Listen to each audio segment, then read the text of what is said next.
Hi, I'm Carolina, your podcast host and expert womb healer. Over the past 5 years, I've served over 500 women to remove physical blockages in their bodies. We achieve this with Reiki.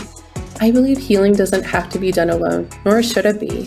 You will hear stories of healing, methods to heal with, and guest speakers covering taboo topics you won't hear anywhere else.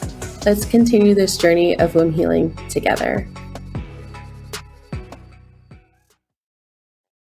Hi, I'm Carolina, your Reiki womb healer and podcast host. Today, we are talking to a very special guest, but before we dive in, I want you to go ahead and take a moment to rate and leave a review for this podcast, and don't forget to subscribe. We are super grateful that you are here every week with us, and for all of our listeners, we're super grateful. So today we're going to talk about how to hack your brain for optimal fertility with Tessa Mills. Tessa, thank you so much for being here. Thanks for inviting me. Oh my goodness.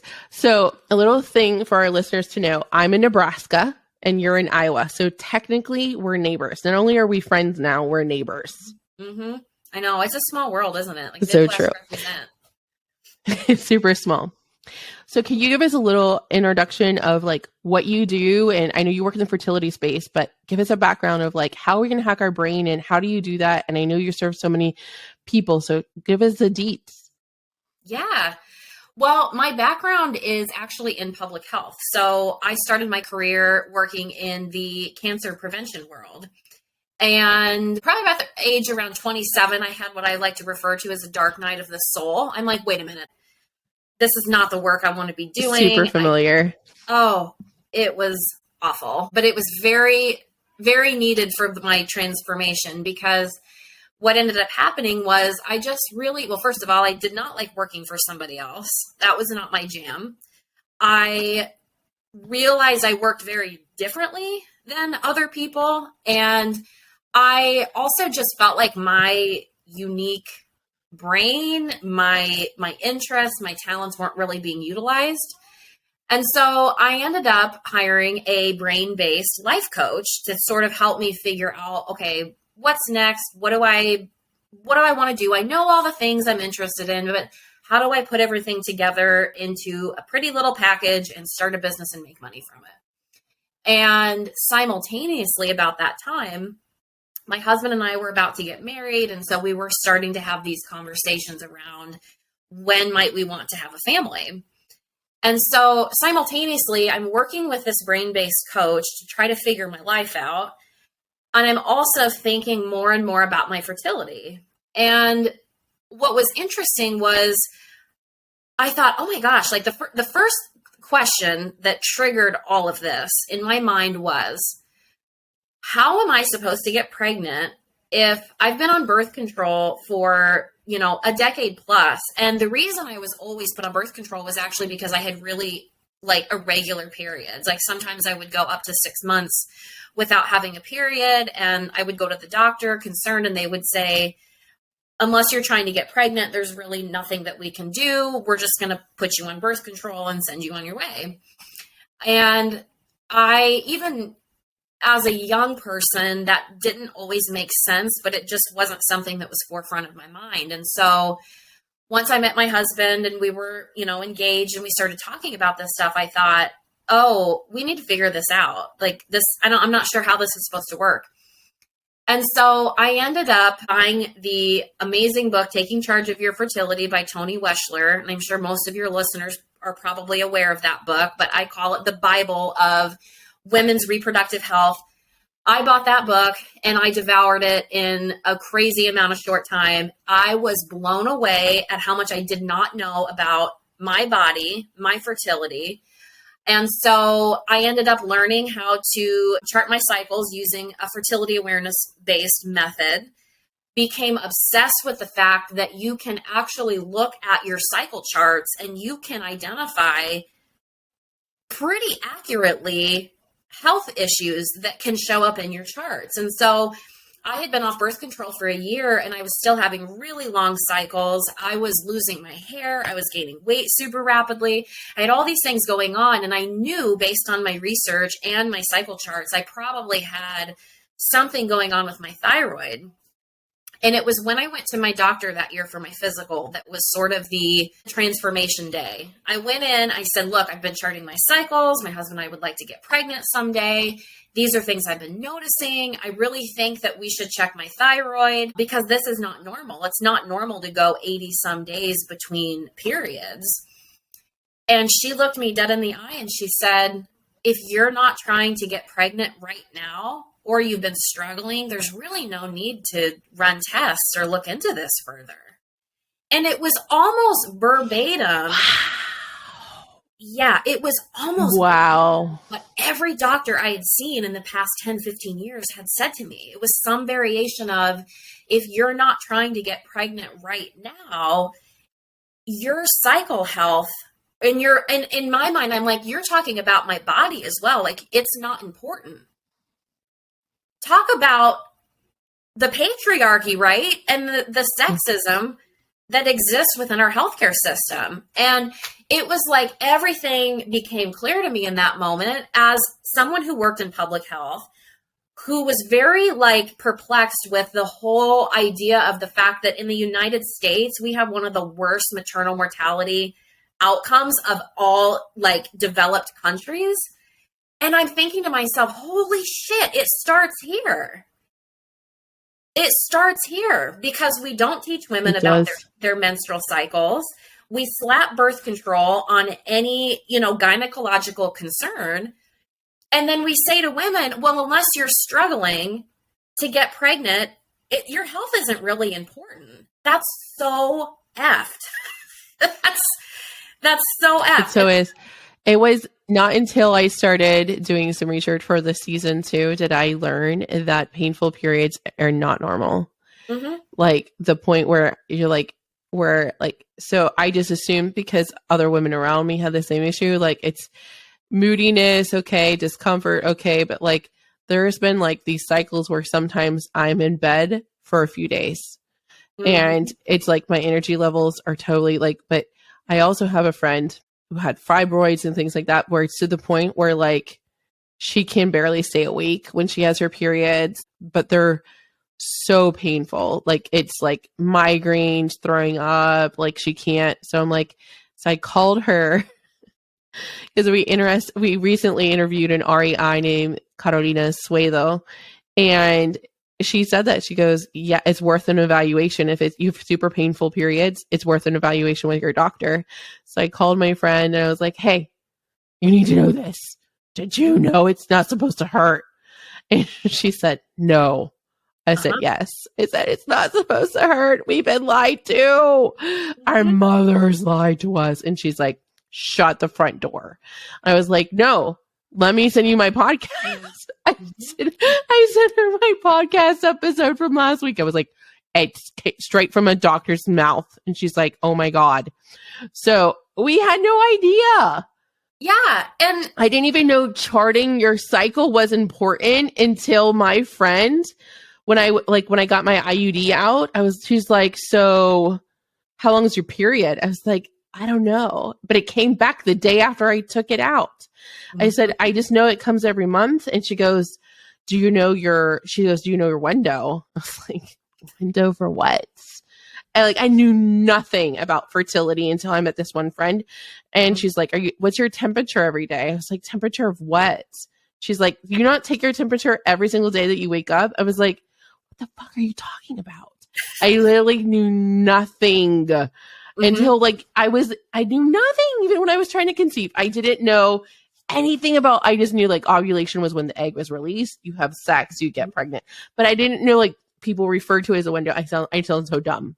But literally, like I'm sure there's 1,000 other women just like me. Like you just spend so much of your life. Like I had an abortion in my 20s and like that scarred me. And I spent the rest of my time being very careful and very like proactive in making sure that I did not repeat that mistake. So when I did choose to plan my family and have it, that it would be very intentional. And as I chose, I just did not know the gap of the lack of knowledge and education until recently, like how giantly gaping, like it's just so much. And that's a huge part of like why I'm doing this podcast is that there is there's emotional in the woo side of the womb, but like, I'm like, okay, I can see inside people's wombs. I can see the stuck emotions, but what about like the cycle, like how long the cycle is and like, what if it's shorter? What if it's longer? Is that normal? Like, so there's like still all of this science. And I'm like, there's so many women that need to know this information. So I'm super grateful that you're here and so super grateful that you're sharing all of this information. Yeah, I consider it an epidemic that women don't understand what's actually happening in their bodies. And it's applicable to so many different things. And when I started down my infertility journey, it took us 2 years to get pregnant with our daughter, who's now 4 months and happy and healthy. And we're so grateful. And what I learned during the process really informed the business that I have now, because what ended up happening was as a result of, charting and learning and being able to advocate for myself, I learned how to trust myself, which is something that as a coach, when I work with women, talk about a whole nother epidemic is that we are often told not to trust ourselves. We often are taught, very subtly how to pathologize ourselves. I mean, we're really not that far out from the Western medical model that, classified hysteria, in women. And so, as a result, trusting myself, what ended up happening actually is we'd been through all the testing, and I knew after all the testing, I had a theory, and I said, I think what we need is we just need a little help getting the sperm to the egg. And the specialist that we saw really tried to gaslight me and say, no, I think you just need to go do IVF. Like, I think, wasn't willing to look into anything else. And so very interestingly, I met another woman in a Facebook group who had started a company called Fertile. And they made one of the only sterile intracervical insemination kits. And so think of like a turkey baster sort of situation. And when I met her and I learned about the science behind intracervical insemination, I said, I truly believe this can help based on my knowledge and everything I've charted and everything that I've fought for to sort of gather this database on my body and our fertility. And so I ordered a kit. We did one cycle and we were pregnant. And it was really all through that process that I realized, wow, not only is it so important to understand your body, to build that confidence in yourself, to build that trust. And like what I see and what I'm experiencing is real. And I'm not going to allow somebody to deny my experience is so important. And where the brain-based piece came in was I started working with fertility coaching clients. So I started a business. I left my 9-to-5 and I started a fertility coaching business where I was actually working with women and some couples to chart the menstrual cycle, to kind of help use that as their kind of the guidepost. And so the analogy I would use is that, male hormones, they really don't have biomarkers or ways to track their hormones, but at females we do. We're able to track our bleeding, we're able to track our cervical fluid, our, like you mentioned, like temperature, all of that stuff. And that can really give us an idea of what's going on hormonally. And so I would say to my clients, that cycle chart can be thought of as like the border of a puzzle, right? So let's say that you have a puzzle that you're wanting to put together, but you don't have like a full picture of what that's supposed to look like. You can start with that border piece and fill in the full picture from there. And that's kind of what I equated the cycle chart to, was like, we're going to start with the border, like the framework. And so we can see what's going on in your body. We can figure out what tests we need to run and what questions need to be answered, and once we have that piece put together, then we might look into male factor infertility and all of that. And so that was really what I started with. And slowly over time, a lot of the brain-based coaching stuff started coming into play, because I would have clients come and say, I'm so distraught about the fact that, it's not happening yet. And what was interesting was when I would start really talking to my clients about like, what are the thoughts kind of going through your mind? Like, what's your thinking? around your situation. And what we often find are what are called cognitive biases. And so that can be things like all or nothing thinking. And so one example, I had a client that said, I really feel like if we can't get pregnant, we're never going to be happy. We're never going to have fulfilled lives. And, that's probably a very common thought. And so, I said to her, I understand that. Let's piece that apart a little bit. Let's kind of dig into that thought and see, are we making any assumptions?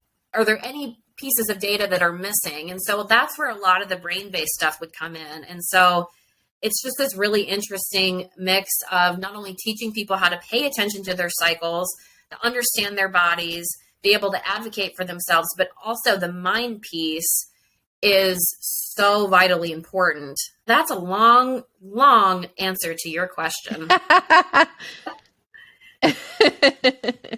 So essentially, brain-based coaching is really getting to the association and to the language that they're using. So like, what is the deeper belief that you have around that, but is indicative of from the language that you're using to tell your story about your situation? So, but you apply it specifically to fertility. So like, what language are you using to describe your situation, your eggs, when you tell you're trying to conceive, or if you've had a loss? So, and then like, okay, let's back that up. So how far does this go back? Okay.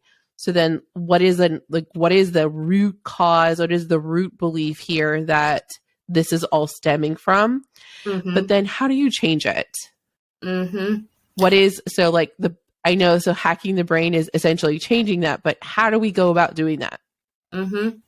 Yeah. Well, I think the key is not necessarily changing it, but digging into it. And so a lot of times happens a lot is even when somebody begins their fertility journey, let's say, there's a lot of unlearning that even needs to happen, because I think socioculturally we are taught that getting pregnant can happen so easily. And for some people, it definitely does. You hear about those people that say, oh my gosh, if I look at my husband, I'm getting a positive pregnancy test. But there's a lot of assumptions. I have a client that's on her 5th baby. Yeah. Yes. And so, in some cases, that's definitely true. Some people can get pregnant very easily. Right. But, the way that we're taught, think about even like sex ed is really based on like contraception. And, you hear a lot of messages around, it can, only takes one time and this and that. And so a lot of people might even go into their fertility journey with beliefs that actually aren't even true. They might just be messages that they have picked up or received over the course of their life that aren't based in fact. And so, it wasn't uncommon for me to have clients who had been trying for less than 6 months, and they had this core belief or fear, oh no, I'm infertile because I'm not getting pregnant. And actually, it's not uncommon for it to take up to a year, even for a healthy couple, to conceive. Like the percent chances of conceiving in any given cycle are actually fairly low. And so it's things like that. And so what a brain-based coach does in any sort of context is that what we try to do is understand not only the experience and validating the experience too that the client is having, but then also just getting to understand how they're thinking about their situation. How are they viewing it? What beliefs are coming into that self-talk that they're hearing? And then what we do is we're looking at it and going, where's the truth in these thoughts and beliefs? And where might there be, like I mentioned, those cognitive distortions, which are simply errors in thinking. And again, I always like to highlight when I work with clients, just because we're looking for any possible cognitive distortions does not mean that I am negating your experience at all. But what we're trying to do is see where and how our thinking patterns increasing our stress, maybe triggering our fight or flight system, which absolutely is the last thing that you want to be doing when you're trying to get pregnant. Because when that fight or flight system turns on, our bodies automatically turn off any unnecessary, systems. And the reproductive system is one of those systems that is not vital for survival. And so if we're in that constant fight or flight mode, and we're feeling stressed or anxious due to the thoughts that we're having, then that's really something that we want to pay attention to, because that certainly can affect not only your mental health, but also your physical and your reproductive health as well. So if a listener wants to hack their brain right now to optimize their fertility, what's your number one tip to give them? Yeah. So I would say first, start becoming really aware, cultivate an awareness practice of your thoughts and your mind. This is really challenging if you've never done this before. And what I like to tell people is that we all have this inner voice. We all have, like if I say to you, what color is my shirt? You're going to answer it silently in your head. We have that inner voice. Some of us maybe more than others. I feel like mine, she talks nonstop all day long. But pay attention to it. And even, once you get into the practice of being able to connect with that voice, give yourself even 5-10 minutes and sit down and almost like transcribe what you're hearing. So I'm not joking. Sometimes I will even, if I'm having a day where I'm feeling really scatterbrained or I'm feeling uneasy and I can't figure out, okay, like what's going on, I literally pull up a Google Doc and I start just letting the contents of my brain dump out into words. And I look at those words, and what you can do is look at the language that's being used, look at the words that are being used, and sort of take a bird's eye view and see, okay, what are some recurring maybe words or phrases that I'm using? Where are those coming from? Kind of just get very curious, approach it from a curious standpoint, not from a shaming standpoint, because our thoughts and our beliefs are oftentimes unconscious. They're just the ways that we think and we see the world. And oftentimes those are influenced by things that we aren't always consciously aware of. I'll give an example. I had a client once who they were dealing with secondary infertility, which for listeners that don't know what that is struggling to conceive after you've already had a healthy live birth. And, she ended up, we kind of went through this process and she realized, something I've been telling myself that I wasn't consciously aware of is that if we can't have another child, I believe that our life is going to feel incomplete. I believe that our family is going to be incomplete. And actually, I don't know if I truly believe that that's the case. But that was something that she had been kind of hearing and telling herself. And what's interesting is, if I'm remembering back right, I think after sort of having that realization, I think a couple months later, she was actually able to conceive and she moved on to have a healthy baby boy. So it is very, very interesting to think about how the mind-body piece plays out when it comes to fertility. 100%. 100%. The triangle between emotions, mental, and physical is just so intertangled. How can people reach you and work with you? Yeah, so you can find me on Instagram or Facebook, and my handle is at Tessa N Mills. So that's TESSA N as in Nicole Mills. And you can also find me at tessamills.com. And I actually have, if you go to my website or if you find me on socials, I have a link to schedule a consult call. So if you're interested in getting some brain-based coaching, whether it relates to infertility or maybe you're trying to create a new career or, create something different, a different life experience, brain-based coaching is incredibly effective. And I may be biased saying that, but I've experienced it myself through working with my own brain-based coach. So yeah, that's how people can find me.